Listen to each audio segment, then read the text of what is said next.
Hello guys, so I have come back to the Space Needle, but I'm heading towards the cruise because yesterday I bought like 2 tickets, together. So I'm heading towards the cruise today. Monorail will take me to the cruise, and I'm going to explore that today. Guys, here, because of my skin issues, it's like pretty hard. Yesterday I couldn't sleep the whole night, but anyways, we'll discuss that later, guys. Thank you. Guys, so I'm sitting on the bike, and you can see this thing. It's a big one, like 50 feet tall, and it's like automatically. Wow, amazing. I'm going on the cruise, guys. See you on the cruise. Guys, so I'm here at the pier 55, and you have seen me here before. This is the Argosy cruises, and this is the pier as well. I came here on my first day here, and I didn't know that I would be taking the cruise from here. Totally, I didn't know about it, and I have to wait for almost 1 hour to board the cruise. So I don't know what to do. Maybe I'll upload the videos which I recorded before, and yeah, let's see how many more days I'm going to stay here, guys. So okay guys, thank you so much for watching my videos. Okay, take care. See something today you don't like, what do you think I want you to do? Clap. No! I don't need your pity. On 3, boo! 1, 2, 3. Now that's the audience I'm used to. Sir, can you please step a little bit over the line? Thank you. The first thing I'm going to do for y'all today is juggle these 3 torches. The first time I saw someone juggle 3 torches, I was so impressed, I too forgot to clap. Who wants to see a trick?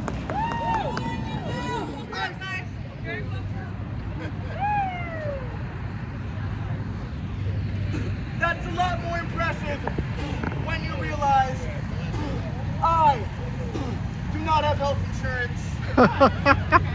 Guys, if we're watching the show, can we all get close to the line so we look like we're watching? Hey guys, so finally going to the cruise, and yeah, I'm pretty excited. I wanted to go here yesterday, but Welcome to Argosy Cruises. yesterday I had to go to the Seattle Needle, and the Seattle Needle took a lot of time because there was so much of beauty, which I had to explore, like daytime, then sunset, then after sunset, then dark, the lights. So it was pretty nice yesterday, but it took a lot of time. But today we are going for this cruise. It's called Argosy Cruise, guys, right here. So let's go and check it out, guys. Thank you, guys. Right here we have reached the cruise, and the last time I went for a cruise was in Spain. It was in Barcelona, and you can see we're on the cruise right now.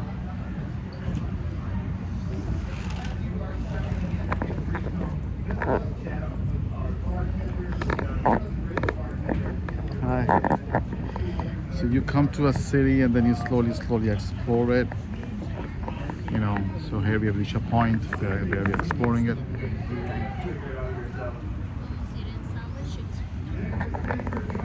Okay, guys. This is the ferry wheel, guys, and you can see where the shore meets the sky. It's going to start at 5:25 and going to end at 6:25 in 1 hour.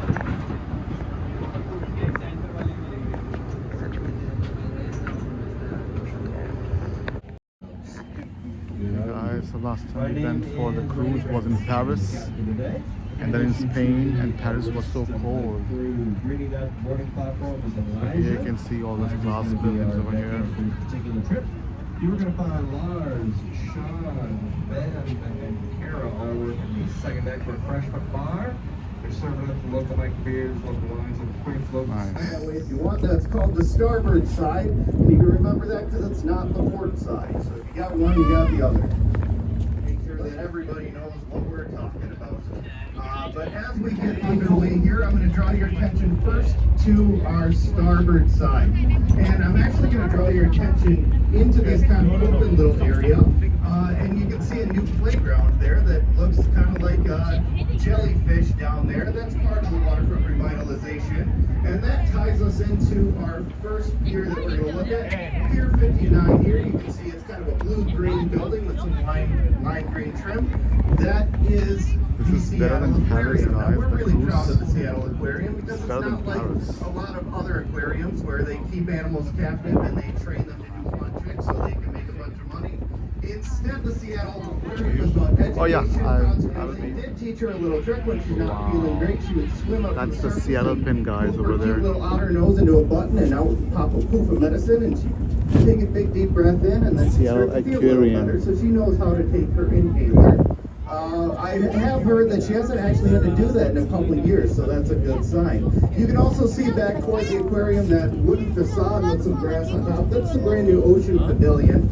Just opened at the end of last month with a half-gallon coral reef tank in it. It's pretty darn cool. If you haven't made it there, you probably should. After the gum came off, they just started to stick new gum right back on the wall. Now you can go there, and there is about 150 pieces of gum per brick.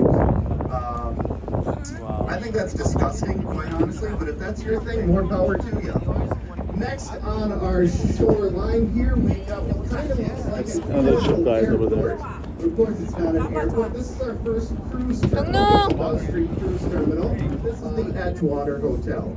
Now, the Edgewater was built in 1962. That was a really important year for us here in Seattle because we hosted the World's Fair. The World's Fair was a 6-month-long event supposed to bring 10 million visitors to town. And the people that started the Edgewater thought, hey, let's do a great idea and make a great hotel for some of these 10 million people to stay in as they're coming to visit Seattle. Anyone want to guess how many of the World's Fair visitors stayed in the Edgewater Hotel? How many? Exactly 0 of them stayed there because the Edgewater opened 2 weeks after the World's Fair closed. Needing to recoup their costs, they came up with what they thought was a brilliant marketing idea, but it was one of those that was good on paper and horrible in practice. That was that they would let people fish out their windows. That sounds great unless you're the poor schmuck on first and move around This the is cabin. the pirate cemetery over So if here. you want to go to that side of the No, boat no, to get I'm that talking the video. feel free Yeah. to do that. I'm going to talk about the Pirate space cemetery a over little here, bit guys. later when we can Yeah. talk about it kind of in the context of our skyline. Pier 70, one of the oldest. You can look underneath it, see a lot of the original pylons down there. Those are over 100 years old. It was actually home to the liquor board at one point. The Globe, it says, you can't read it all the way, but it says it's in the PI. That was the slogan for the newspaper. It was Seattle's first newspaper. It was founded in 1863. To put that in context for you, Abraham Lincoln was president, and that's the same year as the Battle of Gettysburg. So, really old newspaper. In 2009, unfortunately, the recession hit them hard, and they were one of the first to transition to an all-online format. So they're no longer in that building, but they did grass and some of these pocket beaches that you can see. Yes, those rocky things with wood is what we would call a beach. But this is Myrtle Edwards Park. Now, Myrtle Edwards was a city councilwoman in the 50s and 60s, and she had noticed a trend with cities that they were losing all of their green space and becoming these concrete jungles. She wanted to make sure that didn't happen to Seattle. Her kind of metric to make sure that that didn't happen was if you stepped outside your door anywhere in Seattle, within a 10-minute walk, you should be